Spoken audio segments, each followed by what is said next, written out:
ওমা আজকে লাঞ্চের থালিতে কি কি আছে গো? আজকে অনেক কিছু করেছি।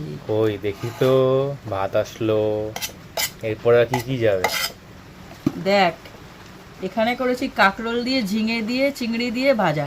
আহা, আর সাথে কি আছে? আর সাথে আছে লোটে মাছের ঝুড়ো। লোটে মাছের অনেক ঝুড়ো? কিছু করেছি আজকে। বাহ, ভালো লাগে বেশ এটুকু। আচ্ছা, আর সাথে কি আছে? আজকে সব ঝুরঝুরো। হ্যাঁ তাই তো দেখছি। তারপরে করেছি বড়ি দিয়ে, পেঁয়াজ দিয়ে, চিংড়ি মাছ দিয়ে। আজকে চিংড়ি ডে।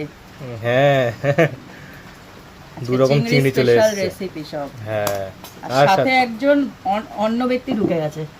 সে হলো সে কে? এই যে ট্যাংরা মাছ, আলু ফুলকপি দিয়ে, বড়ি দিয়ে।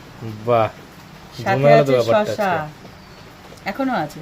আহা, আর কিছু আছে নাকি? না, আর কিছু এবার নেই। শেষ তাহলে, তাই তো? হ্যাঁ। এই ট্যাংরা মাছের রেসিপিটা আর চিংড়ি মাছের বড়ি দিয়ে রেসিপিটা তোমরা মানে চ্যানেলে শর্টস আর বড় ভিডিও মিলে পেয়ে যাবে, দেখে অবশ্যই ট্রাই করে নিও, একদম দেরি করো না কিন্তু।